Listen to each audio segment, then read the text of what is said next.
एक ही गांव में, एक ही गोत्र में और सीमा लगते हुए गांव में जो जिसने आपे गुआंढ कह दे हैं, जिनमें सीम शेयर करा आपे, उन सीम वाले गामा में आपस में बच्चे बच्चियाँ एक दो केस 100 में 1-2 बच्चे बच्चियाँ गलत कदम उठा लेते हैं और उस गलत का उन्हें पता नहीं होता है और सरकार उनको पूरा सपोर्ट करती है। मेरे अकॉर्डिंग यह बात मेरे नहीं, समाज के लिए यह बात ठीक नहीं है। सामाजिक दायरे में उस माँ बाप पे क्या बीतती होगी जिसका बच्चा बच्ची ऐसा कदम उठा लेता है। मैं इस चीज़ की घोर निंदा करती हूँ और मेरे लिए ये सहनीय बात नहीं है।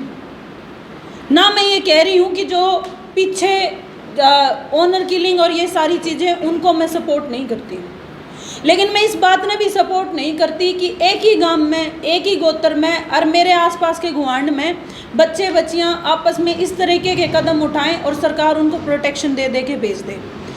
लगभग 20 सालों तक समाज में काम करने वाली, चाहे हमारी खापें हों या बाकी सामाजिक संगठन हों, उन्होंने काफ़ी लंबी अपने अपने तरीके की लड़ाइयाँ लड़ी हैं, धरने किए हैं, प्रदर्शन करे हैं, अलग अलग तरीके से अपनी बात को रखने की कोशिश करी है।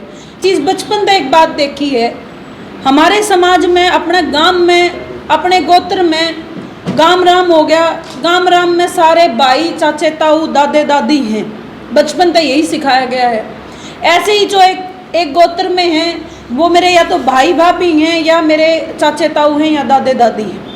इसी तरीके से जो सीमावर्ती लगते हुए जो मेरे आसपास गुआंढ लगते हैं, जैसे पेटवाड़ को नारनंद गुआंढ लगता है, खांडा लगता है, बास लगता है, बडाड़ा लगता है, 10-11 गाँवों के साथ, 8-10 गाँव के साथ हम सीम शेयर करते हैं।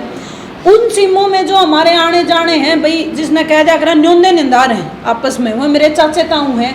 सदा हमने यही बात सीखी है, लेकिन पिछले बहुत सालों तक हम देखने लग रहे हैं कि किस तरह एक ही गांव में, एक ही गोत्र में और सीमा लगते हुए गांव में जो जिसने आपे गुआंढ कह दे हैं, जिनमें सीम शेयर करा आपे, उन सीम वाले गामा में आपस में बच्चे बच्चियाँ 1-2 केस 100 में 1-2 बच्चे बच्चियाँ गलत कदम उठा लेते हैं और उस गलत का उन्हें पता नहीं होता है और सरकार उनको पूरा सपोर्ट करती है। मेरे अकॉर्डिंग यह बात मेरे नहीं, समाज के लिए यह बात ठीक नहीं है। सामाजिक दायरे में उस माँ बाप पे क्या बीतती होगी जिसका बच्चा बच्ची ऐसा कदम उठा लेता है। मैं इस चीज़ की घोर निंदा करती हूँ और मेरे लिए ये सहनीय बात नहीं है। ना मैं ये कह रही हूँ कि जो पीछे ऑनर किलिंग और ये सारी चीज़ें उनको मैं सपोर्ट नहीं करती हूँ, लेकिन मैं इस बात ने भी सपोर्ट नहीं करती कि एक ही गांव में, एक ही गोत्र में और मेरे आसपास के गुआंढ में बच्चे बच्चियां आपस में इस तरीके के कदम उठाएं और सरकार उनको प्रोटेक्शन दे दे के भेज दे। लगभग 20 सालों तक समाज में काम करने वाली, चाहे हमारी खापें हों या बाकी सामाजिक संगठन हों, उन्होंने काफ़ी लंबी अपने अपने तरीके की लड़ाइयाँ लड़ी हैं, धरने किए हैं, प्रदर्शन करे हैं, अलग अलग तरीके से अपनी बात को रखने की कोशिश करी है, लेकिन सरकार ने इसके ऊपर कभी भी कानून बनाने का काम नहीं करा है। क्यों नहीं बनाना चाहती सरकार? क्या जिस तरीके से हमारी फसल हमारे से छीनने का काम अभी कुछ साल पहले सरकार करने की कोशिश कर रही थी, इसी तरीके से क्या हमारी नस्ल भी खराब करने की सरकार कोशिश कर रही है? मेरा क्वेश्चन है सरकार से। लेकिन क्या हम इस चीज़ को ऐसे ही चुप बैठ के देखते रहेंगे? ये जो लड़ाई है, जो ये धीमी पड़ गई है, मैं आपके माध्यम से ये बात कहना चाहती हूँ, मीडिया के साथियों के माध्यम से, कि हम चाहे बेशक मैं राजनीतिक जीवन से जुड़ी हुई हूँ, लेकिन मुझे ये समाज की ये इतनी बड़ी घटना, ये इतनी बड़ी कुरीति दिखती है और मैं इसके खिलाफ आवाज़ उठाऊंगी। और 1 तारीख को, 1 नवंबर को यहाँ नारनंद में हमने देवराज धर्मशाला में एक महापंचायत का आयोजन किया है, जहाँ जितने भी चाहे सामाजिक संगठन हों, चाहे हमारी खापें हों, जिसने भी इस बात के खिलाफ लड़ाई लड़ी है, उन सबको मैं दोबारा इकट्ठा करूँगी और हम इस बात पे विचार विमर्श करेंगे कि ये सरकार क्या सही में हमारी नस्ल ही बर्बाद करना चाहती है। अभी कई दिन पहले की बात है, मैंने मीडिया के माध्यम से ही देखा, या 1-2 साथी ने भी मुझे बताया, करनाल में जो हमारा मुर्रा भैंस का एक सेंटर है जहाँ मुर्रा पे रिसर्च करी जाती है, उसमें ये कहा गया जो मुर्रा की नस्ल को सही रखने के लिए उसकी खुद की ब्लड लाइन, उसकी दादी की ब्लड लाइन और उसकी नानी की ब्लड लाइन को छोड़ना पड़ेगा। हम इतने सीरियस हैं मुर्रा की नस्ल को बचाने के लिए, सरकार इतनी सीरियस है तो हमारी नस्ल को बचाने के लिए सरकार सीरियस क्यों नहीं है? तो इसी सीरियसनेस पे बात करने के लिए और इसी बात को दोबारा उठाने के लिए कि एक गोत्र में विवाह, एक गांव में विवाह और सीमा लगते हुए, जिससे हम बाउंड्री शेयर करते हैं, जिससे हम सीम शेयर करते हैं, उन गांव में विवाह मेरे लिए मान्य नहीं है। ना ही मेरी ख्याल में जो हमारा सामाजिक ताना बाना है उसमें ये मान्य है। हरियाणा की जो संस्कृति है सबसे पुरानी संस्कृति है। चाहे ये मैं नहीं कह रही हूँ, ये राखी गढ़ी कहती है, जो ये हमारे नारनौंद में इतनी बड़ी ऐतिहासिक साइट है, राखी गढ़ी कहती है कि हम सबसे पुरानी संस्कृति हैं।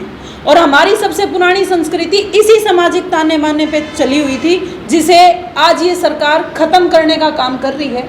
इसी के खिलाफ हम आवाज़ उठाना चाहते हैं। हम चाहते हैं कि सरकार या तो कानून बनाए, नहीं तो हम ये लड़ाई रोडों तक लेके जाएंगे।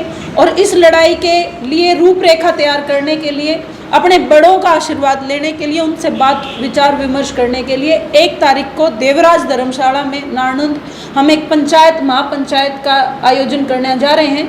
क्योंकि बात अब सिर्फ फसल बचाने तक नहीं है, बात अब नस्ल तक आ चुकी है और इसका बचाने का काम हम लोगों को करना पड़ेगा।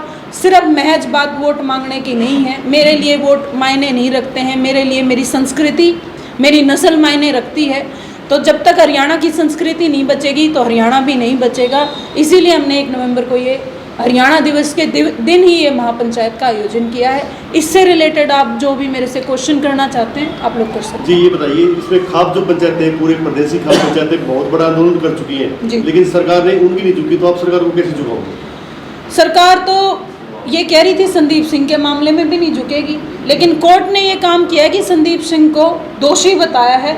और इससे बड़ा मैं ये नहीं कहती जब एक आंदोलन को आंदोलन के रूप में लड़ा जाए, क्योंकि सरकारों ने खापों को हमेशा किसी ना किसी तरीके से टारगेट करने की कोशिश करी है, उन्हें बदनाम करने की कोशिश करी है।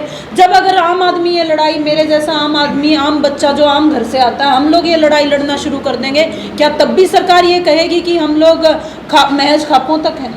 ये लड़ाई हर आदमी की लड़ाई है। कोई इंसान ये नहीं चाहता है कि उसके घर का बच्चा या बच्ची इस तरीके का या उसका बहन भाई इस तरीके का कदम उठाए। नहीं, कहीं ना कहीं इसमें संस्कारों की बात नहीं हो रही कि आप अपने बच्चे जो बच्ची है उनको अच्छे संस्कार दो, ऐसे कदम उठाई ना हो। संस्कारों की बात है और संस्कार हैं। संस्कारों के साथ साथ क्या हम बाहर की कंट्रीज़ में देखते हैं, वहाँ इतने स्ट्रांग लॉ हैं। चलो संस्कार की बात है, भाई संस्कार है तभी आज तक ये भाईचारा कायम है।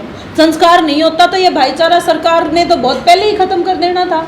हम तो लॉ की बात कर रहे हैं। संस्कारों के साथ साथ क्या ऐसे कड़े कानून नहीं बन सकते कि ऐसे कदम उठाए ही ना जाए? नहीं, सरकार ने देखते हुए तो ऐसा कानून बनाया कि आप कानून से ऊपर हो। सरकार ने जब कानून बना दिया है कि भाई ऐसा आप कर सकते हैं, तो कानून से ऊपर होकर बात करेंगे आप? मैं कानून से ऊपर होकर बात नहीं कर रही। आपने अगर 3-4 दिन पहले सुप्रीम कोर्ट में एक याचिका लगी थी समलैंगिक विवाह के ऊपर, आप सब लोगों ने देखा होगा। उसमें साफ साफ CJI माननीय न्यायालय का ये साफ साफ कहना है, संशोधन मैरिज एक्ट में किए जा सकते हैं और होते रहते हैं। और मैरिज एक्ट में, किसी भी मैरिज एक्ट में, हिंदू मैरिज एक्ट में, स्पेशल मैरिज एक्ट में संशोधन करना सरकारों का काम है, ना कि न्यायालय का काम है। और इसमें अगर किसी भी तरीके का आपके सामाजिक ताने बाने के अकॉर्डिंग अगर आपको संशोधन करना पड़े तो कोई भी स्टेट गवर्नमेंट कर सकती है। ये मैरिज एक्ट में संशोधन करना स्टेट गवर्नमेंट के हाथ की बात है।